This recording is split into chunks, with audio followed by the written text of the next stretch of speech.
Dear students, good morning. कैसे हो आप? आशा करता हूँ कि आप सभी स्वस्थ और अपने घरों पर सुरक्षित होंगे। मैं जाकिर हुसैन, सहायक आचार्य, श्री गोविंद गुरु राजकीय महाविद्यालय बांसवाड़ा। आज हम इस वीडियो के माध्यम से हमारे पाठ्यक्रम में शामिल सामाजिक अनुसंधान के अंतर्गत आने वाली तथ्यों के संकलन की प्राथमिक विधि अवलोकन विधि के बारे में पढ़ेंगे और इसके माध्यम से ये जानने का प्रयास करेंगे कि अवलोकन विधि के माध्यम से अनुसंधानकर्ता किस प्रकार तथ्यों का संकलन करता है या इस विधि का प्रयोग वह कैसे करता है। तो पहले हम यह जान लें कि अवलोकन विधि सामाजिक अनुसंधान के अंतर्गत आने वाली एक महत्वपूर्ण विधि है जिसके माध्यम से अनुसंधानकर्ता तथ्यों का संकलन करता है। इसमें अनुसंधानकर्ता प्राथमिक तथ्यों का संकलन करता है। जैसा कि हम तथ्यों के प्रकारों में पहले ही पढ़ चुके हैं कि प्राथमिक तथ्य वे तथ्य होते हैं जिन्हें अनुसंधानकर्ता स्वयं क्षेत्र में जाकर एकत्रित करता है, यानी कि प्रथम बार एकत्रित किए गए तथ्य जिनका प्रयोग अनुसंधानकर्ता अपने अनुसंधान के अंतर्गत करता है वे प्राथमिक तथ्य हैं। और अवलोकन भी उन तथ्यों के एकत्रण की विधियों में शामिल है। तो हम पढ़ें अवलोकन क्या है। तो देखो, अवलोकन का सीधा सा मतलब होता है देखना, ऑब्जर्वेशन। एक तो आप ऐसे ही देख रहे हो, लेकिन अवलोकन का मतलब देखने के साथ साथ अर्थपूर्ण रूप से या उद्देश्यपूर्ण रूप से देखना है। ऐसे ही देखना कोई अवलोकन नहीं है। जब किसी घटना को, किसी वस्तु को, किसी व्यक्ति को हम किसी उद्देश्य की दृष्टि से देखते हैं तो वह अवलोकन है। अवलोकन सामाजिक अनुसंधान की अत्यधिक प्राचीन और सर्वाधिक प्रचलित विधि है, यानी कि यह सामाजिक अनुसंधान में बहुत पहले से काम आ रही है और इसके माध्यम से अनुसंधानकर्ता तथ्यों का जो संकलन करता है वह निष्पक्ष रूप से करता है।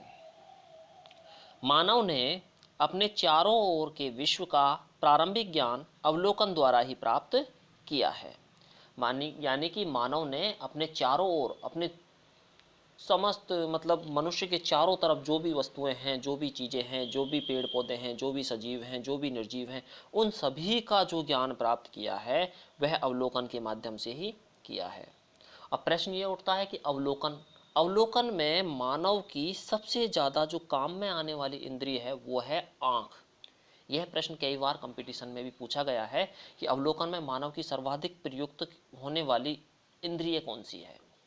तो उसमें ऑप्शन आएंगे आपके पास कान, आँख, नाक, जीभ। तो सबसे ज़्यादा किसका प्रयोग कर रहे हैं हम अवलोकन में या देखने में किसका प्रयोग कर रहे हैं? आँखों का। तो सबसे ज़्यादा प्रयुक्त होने वाली जो इंद्रिय है वो है आँख। ज्ञान की खोज में अवलोकन विधि का योगदान अति प्राचीन काल से होने के कारण ही मोजर ने इसे वैज्ञानिक अनुसंधान की शास्त्रीय पद्धति कहा है। अब प्रश्न ये उठता है कि वैज्ञानिक अनुसंधान की शास्त्रीय पद्धति अवलोकन को किसने कहा? तो किसने कहा? मोजर ने। आगे देखो, अवलोकन विधि का प्रयोग अनेक विद्वानों ने अपने अध्ययन में किया है, यानी कि अनेक विद्वान ऐसे हुए हैं जिन्होंने अपने अध्ययन में या अपने अनुसंधान में, अपने रिसर्च में, अपने शोध में इस विधि का प्रयोग किया है। और उनमें से जो प्रमुख हैं जिन्होंने प्रयुक्त किया वो इस प्रकार हैं। जैसे जॉन हार्वर्ड ने कैदियों के जीवन तथा जेल की दशाओं के अध्ययन के लिए सहभागिक अवलोकन का प्रयोग किया। जॉन हार्वर्ड किसका किया उन्होंने? कैदियों का। और कैदियों के किसका? जीवन का। और उनके साथ जो जेल की दशाएं हैं, उनके साथ जो व्यवहार किया जाता है वो किस प्रकार का व्यवहार किया जाता है, उसके लिए उन्होंने सहभागिक अवलोकन का प्रयोग किया। अब यहाँ एक नया शब्द आया, सहभागिक। तो अवलोकन के प्रकारों को जब हम पढ़ेंगे तो उसमें हम सहभागिक अवलोकन के बारे में पढ़ेंगे।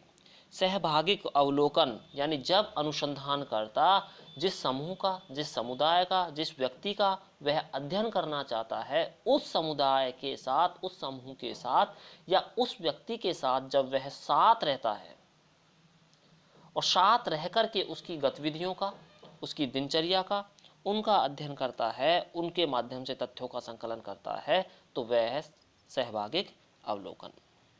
जॉन हावर्ड की ही भांति फ्रेडरिक लिपले ने भी सहभागिक अवलोकन का प्रयोग किया और उन्होंने श्रमिक परिवारों पर औद्योगिकरण के प्रभावों का अध्ययन किया। यानी कि जो श्रमिक परिवार हैं, जो मजदूर लोग हैं, उन पर औद्योगिकरण, उद्योगों का बड़ा प्रसार का क्या प्रभाव पड़ा, उनके रोजगार पर क्या प्रभाव पड़ा, उनके परिवार पर क्या प्रभाव पड़ा, उनकी दिनचर्या पर क्या प्रभाव पड़ा, इसका अध्ययन किया फ्रेडरिक लिपले ने। मेलिनोस्की ने ट्रोबियांड द्वीपवासियों का, लिंडन ने मिडिल टाउन का, डोलार्ड ने सदर्न स्टेट का अध्ययन अवलोकन विधि द्वारा ही किया। ये अनेक समाजशास्त्री और मानवशास्त्री हुए हैं जिन्होंने अलग अलग क्षेत्रों का या अलग अलग समूहों का अध्ययन किया और उस अध्ययन में उन्होंने अवलोकन विधि का प्रयोग किया। इसके बाद हम देखें कि भारत में कौन कौन से समाजशास्त्री ऐसे हुए हैं जिन्होंने अवलोकन विधि का प्रयोग अपने रिसर्च में या अपने अध्ययनों में किया। तो भारत में भी doctor M N. Srinivas, doctor S C. Dubey, doctor Brajraj Chauhan, doctor D N. Majumdar आदि समाजशास्त्रियों ने ग्रामीण अध्ययनों में अवलोकन विधि का भी सहारा लिया। यानी कि इन्होंने अन्य विधियों का भी सहारा लिया था, लेकिन साथ ही साथ इन्होंने अपने अध्ययन के लिए, अपने रिसर्च के लिए, अपने शोध के लिए किस विधि का प्रयोग किया? अवलोकन विधि का भी प्रयोग किया। इसके बाद हम देखें, अवलोकन को हमने समझ लिया है, यानी अवलोकन में सबसे ज़्यादा कौन सी इंद्रिय काम में आ रही है? आँख। और अवलोकन के माध्यम से तथ्यों का संकलन किया जाता है।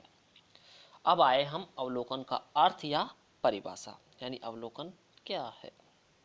अवलोकन शब्द अंग्रेजी के ऑब्जर्वेशन शब्द का हिंदी रूपांतरण है। यानी ऑब्जर्वेशन कहते हैं अंग्रेजी में किसको? अवलोकन को, और जिसका अर्थ होता है देखना, निरीक्षण करना और अवलोकन करना है। अन्य शब्दों में पारस्परिक संबंधों को जानने के लिए स्वाभाविक रूप से घटित होने वाली घटनाओं को सूक्ष्म रूप से देखना ही अवलोकन है। यानी किसी भी घटना के मध्य में या किसी भी वस्तुओं के मध्य में जो पारस्परिक संबंध है, किसी भी व्यक्ति के मध्य में जो पारस्परिक संबंध हैं, वो कैसे हैं, उन संबंधों को जानने के लिए जो सूक्ष्म अध्ययन या सूक्ष्म रूप से जिन्हें हम देखते हैं, वह अवलोकन है।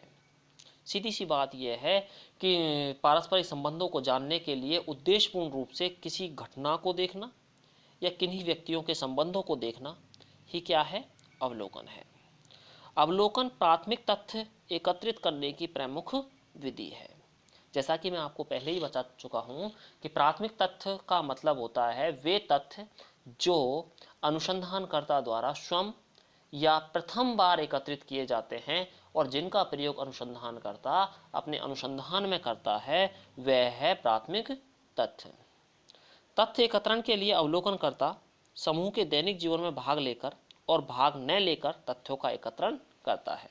अब दो बात आ गई यहाँ, एक तो भाग लेकर, एक भाग न लेकर। जैसा कि मैंने पहले बताया आपको, इससे पहले हमने पढ़ा था कि जॉन हावर्ड और फ्रेडरिक लिपले ने सहभागिक अवलोकन का प्रयोग किया। यानी कि वे उनके साथ रहे, किनके साथ? लोगों के साथ रहे, और लोगों के साथ रह कर के उन्होंने उनका अवलोकन किया। लेकिन जब हम किसी समूह का अध्ययन करते हैं और हम उनके साथ रहते हैं, तो हमें किन्हीं समस्याओं का सामना करना पड़ता है।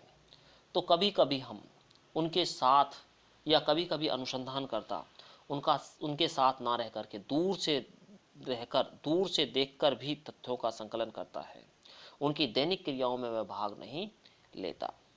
ऐसा माना जाता है कि अगर मान लो दैनिक क्रियाओं में भाग लेगा अनुसंधान करता, या वह उन्हें बता देगा कि मैं आपका अवलोकन कर रहा हूं, मुझे तथ्यों का संकलन करना है, तो उनके जो व्यवहार है उसमें बनावटीपन आ जाएगा, वो बनावटी व्यवहार करने लगेंगे।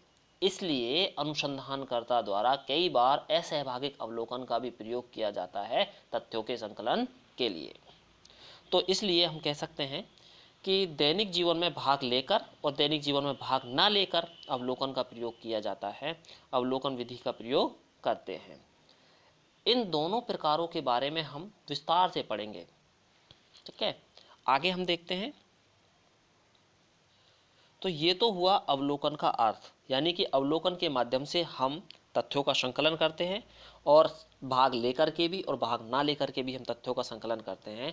लेकिन अवलोकन में हम किसी भी वस्तु को, किसी भी घटना को, किसी भी समूह को उद्देश्यपूर्ण या अर्थपूर्ण रूप से देखते हैं, तभी हम उसके अंतर्गत या उसके माध्यम से तथ्यों का संकलन कर सकते हैं। इसके बाद आता है अवलोकन की विशेषताएं। तो अवलोकन की विशेषताएं में जैसा कि हम पहले ही पढ़ चुके हैं कि मानव इंद्रियों का प्रयोग करते हैं। तो मानव की जो इंद्रिय है सबसे ज़्यादा काम में आती है वो कौन सी है? आँख अवलोकन में। लेकिन साथ ही साथ हम अन्य विधियों का भी प्रयोग, अन्य इंद्रियों का भी प्रयोग करते हैं। जैसे अवलोकन हम कर रहे हैं तो देखने से ही काम नहीं चलेगा, किन्हीं लोगों द्वारा कही गई बातों को भी हम कौन सी इंद्रिय का प्रयोग कर रहे हैं? कान का। उनके द्वारा कुछ कहा जा रहा है वो हमारी समझ में नहीं आ रहा, उनको कुछ कहेंगे, हम किसका प्रयोग कर रहे हैं? जीभ का। तो इस प्रकार मानव इंद्रियों का प्रयोग करते हैं। लेकिन प्रश्न अगर पूछता है कि सर्वाधिक रूप से मानव इंद्रिय जो अवलोकन में काम आती है वो कौन सी है, तो वो है आँख। ठीक है, तो अवलोकन में मानव इंद्रियों का प्रयोग किया जाता है। इसके बाद आता है अवलोकन प्राथमिक तथ्यों का संकलन, यानी अवलोकन के माध्यम से हम केवल प्राथमिक तथ्यों का संकलन करते हैं, द्वितीयक तथ्यों का नहीं। प्राथमिक तथ्य की परिभाषा मैं 2 बार बता चुका हूं आपको इसी वीडियो के माध्यम से, यानी जिन तथ्यों को अनुसंधान करता स्वयं क्षेत्र में जाकर या पहली बार एकत्रित करता है वो तथ्य है प्राथमिक तथ्य। तो प्राथमिक तथ्यों का संकलन करता है अनुसंधान करता किसके माध्यम से? अवलोकन के माध्यम से। इसके बाद अगला आता है सूक्ष्म गहन और उद्देश्यपूर्ण अध्ययन। अवलोकन विधि में क्योंकि अनुसंधान करता या अवलोकन करता घटना स्थल पर वह व्यक्ति स्वयं क्या होता है? उपस्थित होता है, इसलिए वह घटनाओं का सूक्ष्म गहन और उद्देश्यपूर्ण अध्ययन कर सकता है और उस अध्ययन के अंतर्गत वह केवल उन्हीं तथ्यों का संकलन कर सकता है जिनका संबंध उसके अध्ययन से है। यानी कि वह बेकार के तथ्यों से या वे तथ्य जो उसके काम के नहीं हैं उन्हें वह छोड़ सकता है। इसके बाद आता है सामूहिक व्यवहार का अध्ययन। अवलोकन के माध्यम से व्यक्ति किसी एक व्यक्ति का अध्ययन ना कर करके एक समूह का अध्ययन करता है और समूह के माध्यम से तथ्यों का संकलन करता है। वह देखता है कि पूरा समूह क्या कर रहा है। किसी एक व्यक्ति का अध्ययन वह नहीं करता, वह संपूर्ण समूह का अध्ययन करता है। इसलिए इस विधि को या तथ्यों के संकलन की अवलोकन विधि को व्यक्तिगत अध्ययन की जो विधियां हैं या व्यक्तिगत अध्ययन पद्धति जो है उससे अधिक श्रेष्ठ माना गया है। अगला आता है प्रत्यक्ष अध्ययन। अनुसंधानकर्ता क्योंकि समूह के साथ रहता है या दूर रहकर अध्ययन करता है, लेकिन वह प्रत्यक्ष रूप से अध्ययन करता है, उसके मध्यस्थ कोई नहीं होता, अप्रत्यक्ष रूप से वह अध्ययन नहीं करता। इसलिए वह जो अध्ययन करता है वह निष्पक्ष अध्ययन होता है। जो तथ्यों का संकलन करता है वह निष्पक्ष तथ्यों का संकलन होता है। इसीलिए अगली जो विशेषता है वो हमने लिखी है निष्पक्षता। इसमें अनुसंधानकर्ता निष्पक्षता का विशेष ध्यान रखता है क्योंकि वह भली भांति तथ्यों को जांच लेता है। इसके बाद आता है विचार पूर्वक किया जाने वाला अध्ययन। क्योंकि अनुसंधानकर्ता अवलोकन में विचार पूर्वक अध्ययन करता है, वह पहले से ही प्रश्नावली का निर्माण कर लेता है, वह अपना विषय चुन लेता है, समस्या चुन लेता है, उसके बाद वह अध्ययन के लिए अपने क्षेत्र में जाता है और वह उन्हीं समूहों का अध्ययन करता है जिसके माध्यम से उसे अपने अनुसंधान में काम में ली जाने वाला तथ्य एकत्रित हो सके। तो इस प्रकार हमने आज इस वीडियो के माध्यम से अवलोकन, अवलोकन का प्रयोग किन्होंने किया, कहाँ किया, अवलोकन का अर्थ, अवलोकन की विशेषताओं को जाना। आशा करता हूँ कि आपके ये समझ में आया होगा, और अगर आपको इससे संबंधित कोई बात हो जो आपके समझ में नहीं आ रही हो, या कोई समस्या आपको हो, तो आप वीडियो के कमेंट्स बॉक्स में लिखें। कोशिश की जाएगी कि आपकी समस्याओं का सॉल्यूशन किया जाए। अगले वीडियो में हम अवलोकन के बारे में और पढ़ेंगे। तब तक के लिए आप सभी का धन्यवाद, शुक्रिया।